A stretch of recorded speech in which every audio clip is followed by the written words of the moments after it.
मुंबई के एक अस्पताल में लगभग 14 साल की एक लड़की एडमिट है। उस लड़की के इलाज के लिए लेडी डॉक्टर, पूछताछ के लिए लेडी पुलिस अधिकारी, साफ सफाई करने जाएगी तो सिर्फ और सिर्फ लेडीज डिपार्टमेंट का ही कोई व्यक्ति जाएगा। यानी कि उस कमरे के अंदर एंट्री है तो सिर्फ और सिर्फ महिलाओं की, लेडीजों की। इसके अलावा कोई भी व्यक्ति पुरुष नाम से ना तो कोई वहां जाएगा और ना ही किसी पुरुष की वहां पर एंट्री है। दरअसल वह लड़की पुरुष नाम से इतनी भयभीत है, इतनी डरी हुई है कि पुरुष नाम आते ही उसकी सांसें जोर जोर से चलने लगती हैं। उसकी सांसों को देखकर ऐसा लगता है कि मानो वह मर जाएगी। मुंबई में 11 सितंबर की शाम 5 बजे तक भी वह लड़की जिंदगी की जंग लड़ रही थी।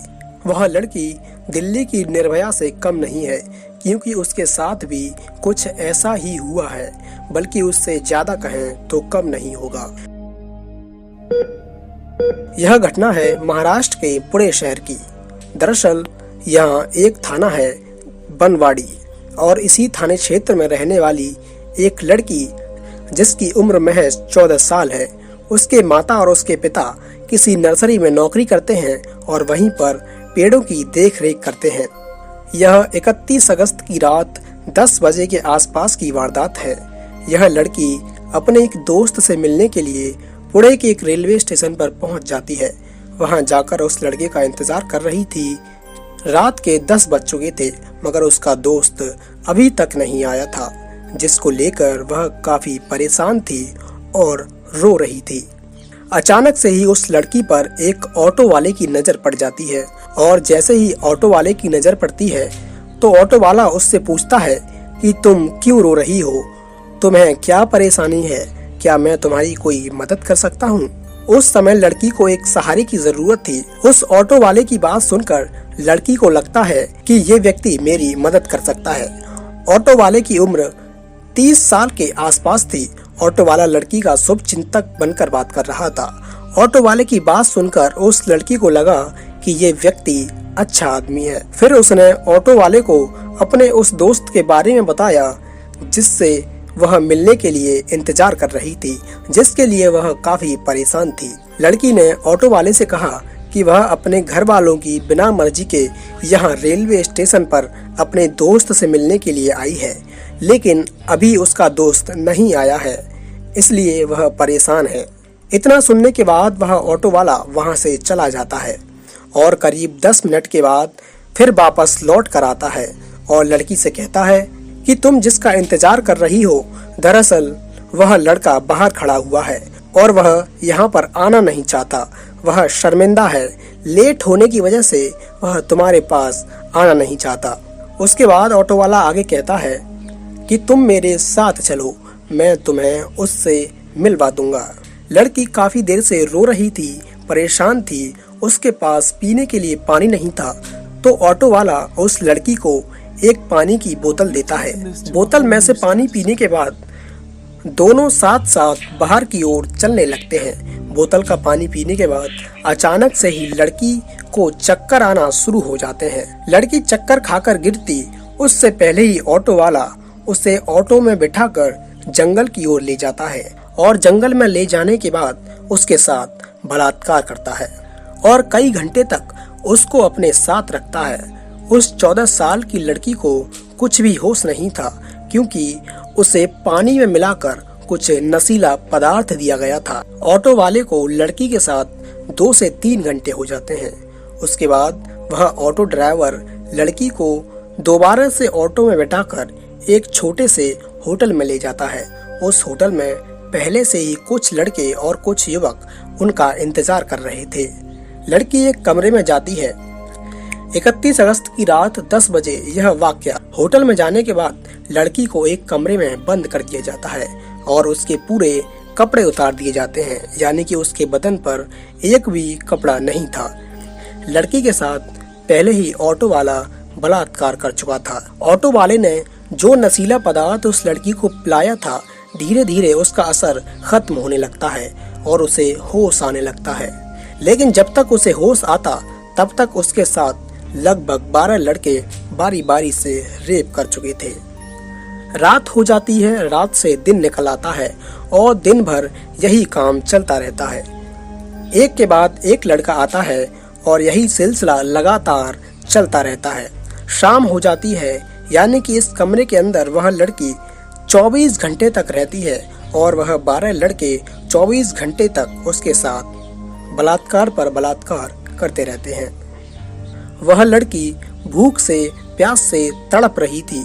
वह कई बार कहती है कि मुझे खाने के लिए कुछ दे दो, मुझे पीने के लिए पानी दे दो, मगर कोई भी उसकी गुहार नहीं सुनता है, कोई भी उसकी पुकार नहीं सुनता। उसकी चीखों की आवाज अगर कमरे के बाहर जा भी रही थी तो क्यों वह होटल मालिक उसकी आवाजों को नहीं सुनता है और ना ही उसकी आवाजों को वह लोग सुन पाते हैं जो कि उस होटल के आसपास रहते। मीडिया रिपोर्ट्स के मुताबिक यह भी बताया जाता है कि जब भी लड़की को होश आता तो उसे एक इंजेक्शन दे दिया जाता जिससे कि वह शोर न मचा सके।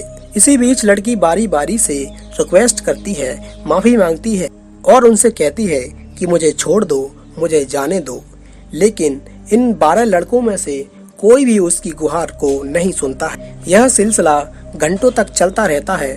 फिर कुछ समय बाद एक लड़के को उस पर दया आ जाती है और वह उस लड़की को दादर रेलवे स्टेशन पर छोड़ देता है। उसके बाद वह सभी आरोपी बारी बारी से वहां से फरार हो जाते हैं। आरोपियों ने सोचा था कि शायद वह लड़की जहां से आई है वापस चली जाएगी। लड़की जब दादर रेलवे स्टेशन पर बैठी हुई थी तभी उसके पास 2 सफाई कर्मचारी आते हैं। लड़की का हाल बेहाल देखकर वह दोनों सफाई कर्मचारी भी हैवान बन जाते हैं और दोनों मिलकर उस लड़की के साथ रेप करते हैं। 12 लड़कों के चंगुल से वह लड़की पहले ही आई थी और 2 सफाई कर्मचारी मिलकर उसके साथ भी इसी घटना को अंजाम देते हैं। लड़की के साथ घिनौनी हरकत करने के बाद यह कर्मचारी कई घंटों तक उस लड़की को अपने साथ रखते हैं और उसके बाद उस लड़की को एक ऐसी ट्रेन में बिठा देते हैं जो ट्रेन उत्तर की ओर जा रही थी। सैकड़ों किलोमीटर का सफर तय करते हुए लड़की चंडीगढ़ पहुंच जाती है। लड़की ट्रेन के एक कोने में डरी हुई, सुकड़ी हुई बैठी रहती है। इसी बीच न जाने कितने लोग वहां से आते हैं, कितने लोग वहां से जाते हैं, मगर किसी की भी नजर उस लड़की पर नहीं पड़ी। वह काफी परेशान थी, उसे मदद की जरूरत थी।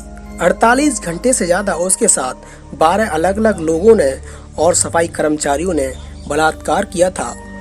उसके साथ इतनी दरिंदगी हुई थी। जैसे ही ट्रेन चंडीगढ़ में जाकर रुकती है, एक जीआरपी का पुलिसकर्मी उधर से निकल रहा था। अचानक ही उस जीआरपी पुलिसकर्मी की नजर उस लड़की पर पड़ी। लड़की को देखकर पल भर में ही वह समझ गया कि कुछ तो गड़बड़ है। उसके बाद वह पुलिसकर्मी लड़की से कहता है कि तुम परेशान हो, मैं क्या तुम्हारी कुछ मदद कर सकता हूँ? मगर लड़की पुरुष जाति के नाम से ही डरी हुई थी, घबराई हुई थी, क्योंकि वर्दी में भी वह एक पुरुष ही था। उस लड़की को लग रहा था कि हो न हो यह भी उसके साथ कुछ गलत काम न कर दे। वह लड़की चंडीगढ़ उतर जाती है, क्योंकि चंडीगढ़ उस ट्रेन का लास्ट स्टेज था। ट्रेन से उतरने के बाद वह लड़की रेलवे स्टेशन पर डरी सहमी एक जगह बैठ जाती है, मगर वह पुलिस वाला बहुत अच्छा इंसान था। उसने CWC and child welfare committee से संपर्क बनाया। सूचना मिलते ही तत्काल ही मौके पर एक महिला अधिकारी पहुंच जाती है और मौके पर पहुंचकर उस लड़की को पहले तो खाना खिलाती है, उसके बाद एक माँ की तरह उससे प्यार करती है, दुलार करती है और 1 घंटे बाद ही वह लड़की का दिल जीत लेती है। उसके बाद उस महिला अधिकारी ने लड़की से पूछा, बताओ तुम्हारे साथ क्या हुआ? तब लड़की ने अपनी आप बीती पूरी कहानी सिलसिलेवार ढंग से बताई। उसने बताया कि किस तरह वह घर से निकली और चंडीगढ़ पहुंची, उसके साथ क्या क्या हुआ। जैसे ही महिला अधिकारी उस लड़की की कहानी सुनती है तो उसकी आंखों में आंसू आ जाते हैं। साथ ही जो अधिकारी मौके पर मौजूद थे उनका रो रो कर बुरा हाल हो जाता है। मौके पर मौजूद सभी की आंखें नम थी, क्योंकि इस लड़की के साथ जो हुआ था वो वाकई में रुला देने वाला था। उधर जब लड़की अपने घर से अचानक से गायब हो जाती है तो उसके माँ बाप जो कि बहुत ज़्यादा पढ़े लिखे नहीं थे, उन्होंने वहीं बनवाड़ी थाने में जाकर अपनी बेटी की गुमशुदगी की रिपोर्ट दर्ज कराई। लेकिन पुलिस यहाँ भी बहुत अच्छी थी। बनवाड़ी थाने की पुलिस ने आसपास के लोगों से पूछताछ की और धीरे धीरे उसके बारे में जानने की कोशिश की। उसका जो मोबाइल नंबर था उसकी डिटेल निकलवाई। इलाके में जितने भी सीसीटीवी कैमरे थे उनकी छानबीन की गई, मगर लड़की के बारे में कुछ पता नहीं चल रहा था।